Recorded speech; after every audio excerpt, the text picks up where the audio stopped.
going through some of the concerns or the issues in relation to situation ethics approach to sexual behaviour. I'm going to start off with the idea that it's a little bit too relativist, essentially.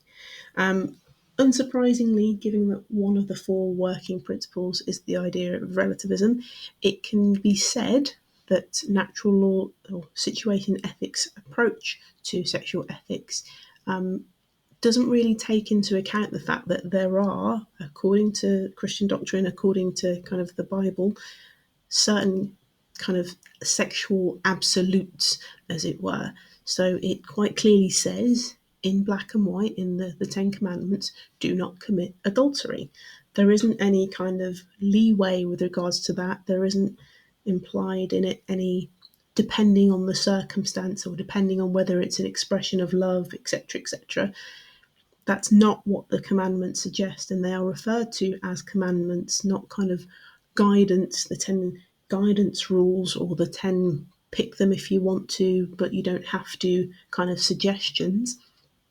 They're called commandments. They are very clear and they are very absolute as to what you should and should not do. So the problem is, if we're going to suggest that situation ethics is a Christian approach to sexual ethics or Christian approach generally, it's contradictory to what is generally perceived to be a quite clear instruction within Christianity with regards to the Ten Commandments. Don't commit adultery means don't commit adultery.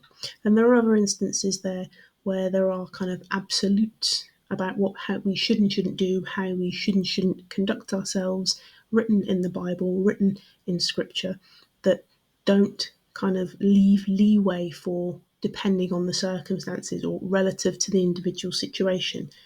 And that's exactly what that's exactly what situation ethics is suggesting there is. There's relativism to the particular circumstances as to whether it is okay or not okay to do certain things. So, in summary, the first issue with situation ethics approach is that it's quite unchristian in the way that it suggests there aren't moral absolutes with regards to sexual ethics, when the scripture itself says that there are. The second potential issue is that it could be said that situation ethics is kind of cherry picking a little bit when it comes to the Christian principles and ideas that it wants to follow. So a bit like, when you open up a box of chocolates and you pick out all of the strawberry love hearts because those are the ones that you like the most, and you just kind of ignore all the other chocolates, or don't, depending on how much you like chocolate. But my point being that if situation ethics is going to say that it's working on Christian principles, when really it's only applying one Christian principle, it's only applying the kind of the concept of love, of agape love. That's not the only thing that Jesus taught, and that's certainly not the only thing that's written in the Bible. So for it to sort of say that it's a Christian approach when it ignores a large amount of Christian teachings on topics is problematic. Again, going back to the idea that it clearly says do not commit adultery in the Bible, there are clear references to Jesus saying that divorce is unacceptable. But according to the approach of situation ethics, these things could be permissible. So, second problem is it cherry picks which parts and principles within Christianity it sees as being important and necessary to follow, and ignores the rest. The third issue is where we can see kind of the influence of, I guess, utilitarian principles in situation ethics. If we're going to focus on the consequences of our actions, the consequences bringing about the kind of the most amount of love possible, well, then it's problematic, because how far do we take that? How far do we look at the consequences? Do we just look at how the love that's affecting kind of the people that are directly involved in the act of sex? Do we look at the amount of love affecting them as well as the people that are near to them, such as children, relatives, etc.? Do we look at how their actions affect their wider communities and their kind of ideas about love? Do we look at how it affects society and the human race as a whole? How far do we take into account the consequences?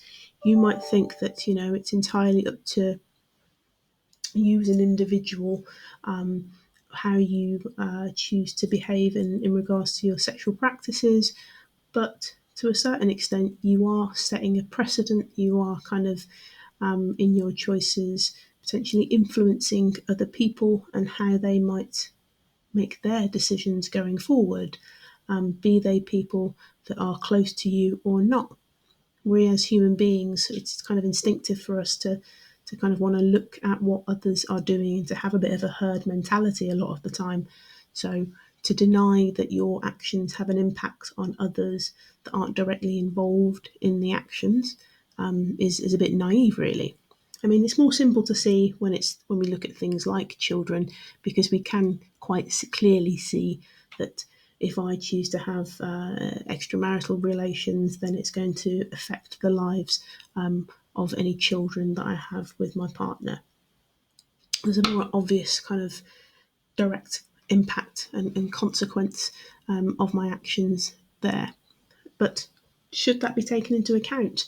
Should I be considering how my children are affected by my extramarital relations, or is it only down to kind of, or should I only take into account rather the love that's being expressed between me and the person that I'm having that sexual contact with, or me and the person that I'm having the sexual contact with along with my partner? It's problematic when we just focus on consequences, because we don't know necessarily the extent to which each of those these people affected by the consequences are going to be affected. We don't necessarily know if there are some unforeseen consequences, and it's all very kind of vague and unmeasurable, really. So it can be difficult to say in absolute terms whether you have or haven't done the right thing or not, if it's almost incalculable who has been affected by your decision. So, in essence, if we're judging the rightness or the wrongness of an action by how much love it kind of creates, then how do we know how far to take that measurement of love and what consequences we should take into account when we're making that judgment? The fourth issue with the approach of situation ethics is that it can be a little bit overwhelming for the person who's having to make these moral decisions. There isn't a great deal of guidance necessarily on how to deal with things in individual circumstances, so it can be a bit of a heavy burden, as it were, for the individual making the decision. I mean, again, going back to how far we take the implications and the consequences of our actions, it's exactly a clear and easy calculation to make. Should I be having premarital sex? Should I be having an extramarital affair? These are quite weighty and important decisions, and being told, it's kind of up to you, just think about what the most loving thing to do isn't necessarily going to feel like a helpful amount of guidance for someone who's in a crisis point, who's struggling to make a decision like this. Am I ready to have sex? Should I be waiting until marriage? It can be quite a big, important decision to a lot of people. And so it's definitely easier for the individual if they're given more explicit guidance and direct guidance, like is offered in scripture and in natural law, about what we should and shouldn't do when it comes to sexual relationships. Okay, so in essence, the approach of allowing the individual to be more autonomous and be able to make more decisions, more hands-on in the decision-making process as to whether something is right or wrong, can be quite overwhelming for people without a clear guidance. The final issue with situation ethics that we're going to look at in terms of their approach to sexual ethics is that, I mean, in this book, Joseph Fletcher gives the two examples in which premarital sex or extramarital sex would be permissible, would be allowed. And he talks about kind of a woman being held captive and being told that, essentially the only way she's going to be able to get out of that situation is if she's pregnant, or the easiest ways to be get out of being held prisoner is to become pregnant. Being told that a sympathetic guard will impregnate her in order to release her and allow her to get back to her family. The other situation being a woman who is trying to seduce a kind of a member of the enemy country in order to find out secrets and help save people's lives. Neither of these situations are particularly everyday situations.